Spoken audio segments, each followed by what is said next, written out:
On Friday, a week ago today, the building behind us, which used to serve as the last heat shelter, the last emergency cold weather shelter in Vancouver, was closed by the city, with the main justification being that there was lack of funding from the province.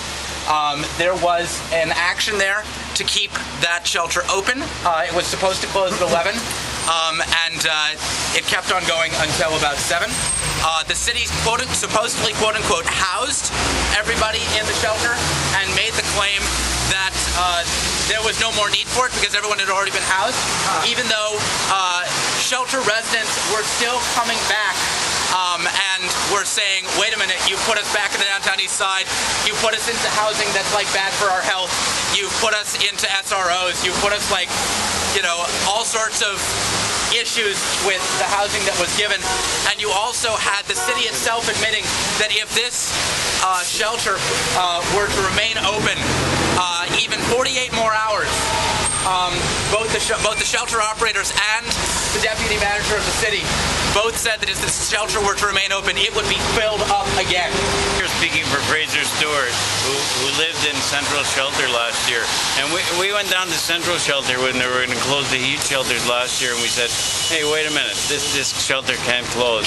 And we threatened actions, and we went down there and did it. And guess what? They kept the shelter open.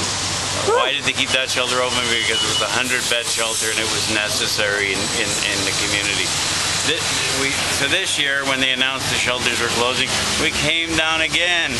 And what did we find? We found a lot of people that were really attached to these shelters. These shelters meant everything to them. I mean, I talked to people, and the word I heard most from these people was family. They had a sense of family. And this is something that they didn't have. And they lived in this place. I was touched and moved every time I came to this shelter and talked to people in this shelter, the one at Cordova, the one at Cordero. And I think that it's a necessary link in housing to transition people into better housing. We have to get them first out of the alleys and out of the laneways, out of the parks and out of the streets, and offer them something. And this is an important link.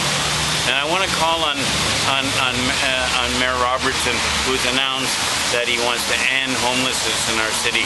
This is an important way to do it and to keep it. It's a continuum of care. We can't just drop people when the weather gets a little bit warmer. Look at today. Would you want to sleep outside on a day like today? I wouldn't. You know, I have done it in the past, and it's not nice. You get wet and cold, and you get sick. And do we want to spend more money on hospital care and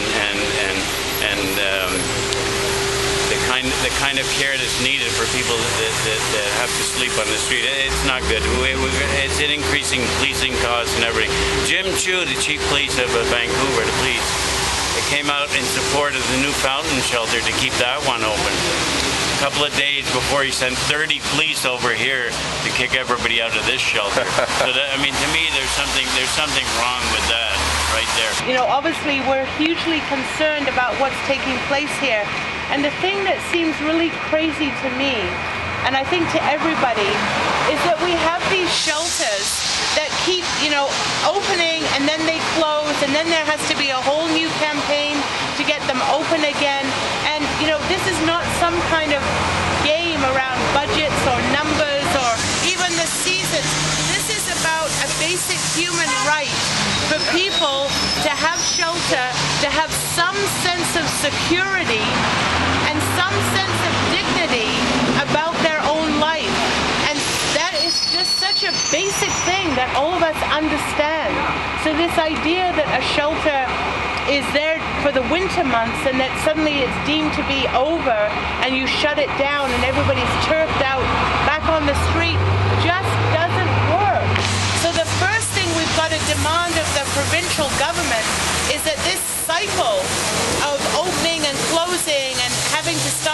campaign, an opening and closing, or maybe extending for a month or 2 months. It's outrageous. It's an insult to the people who depend on these shelters. Now, there's no reason that the provincial government couldn't continue the funds to operate this shelter. We are talking about a very small amount of money. When, I drive by that god-awful stadium that they're building, that monstrosity, what is it, $60 million? Is that 140 million? 140. Whatever. It's so gross. And you look at this, where it's basically paying people wages and supplies and a credible operator like Fraser City to run a shelter. So it's not about the money, because the province is spending oodles of money everywhere else. So it is about political priorities. So I think today, for all of you who have come out, if one thing we could do is, when we go back, write a letter to the Minister, Abbott, and demand that this shelter and the other shelters that are being closed down, that they remain open, and then also send a copy to your own MLA. Like that's a minimal thing that we can do, because there's a lot of us here today.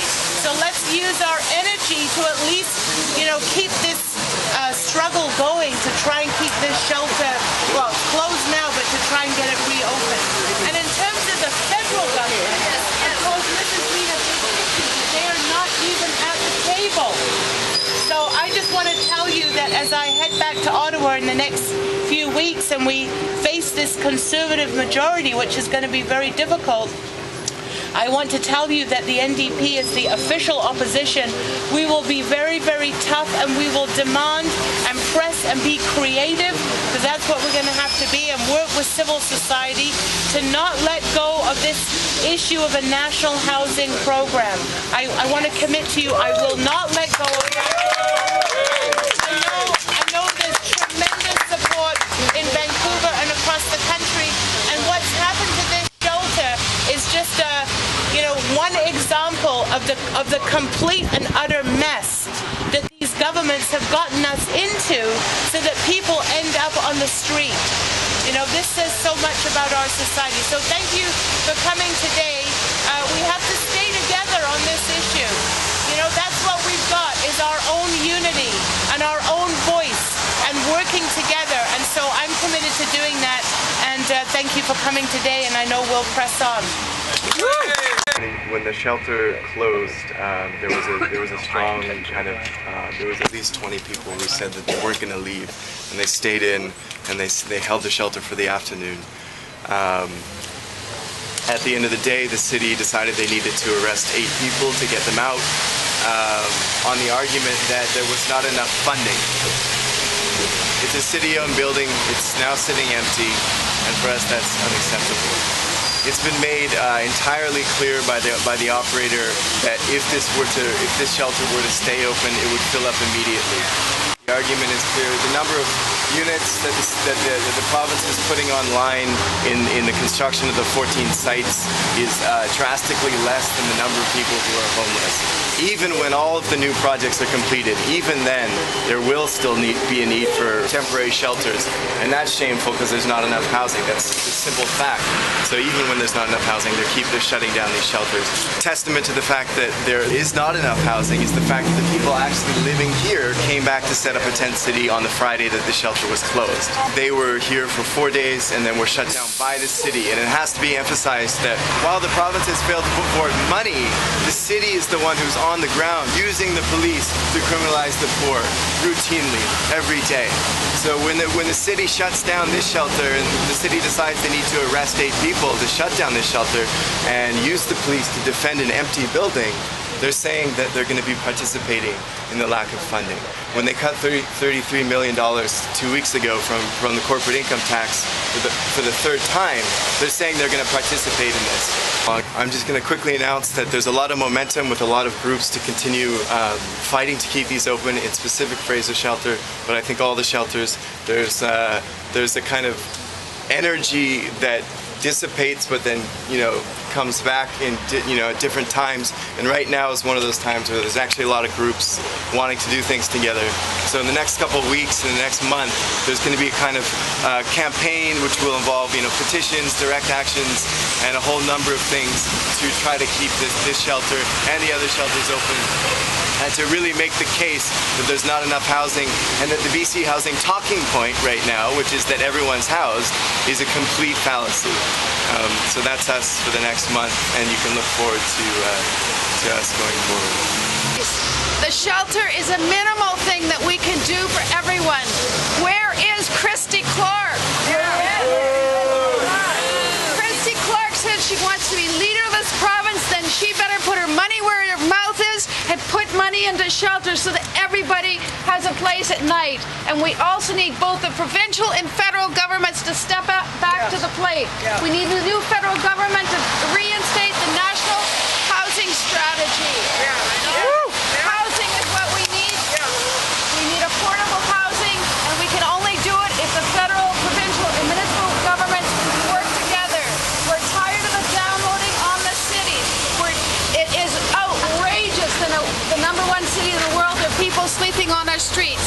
It makes no sense whatsoever. It doesn't make economic sense. It doesn't make moral sense. It doesn't make sense in any way you look at it. And I thank all of you who are standing up today and saying everyone has the right to shelter and everyone has the right to safe, affordable housing.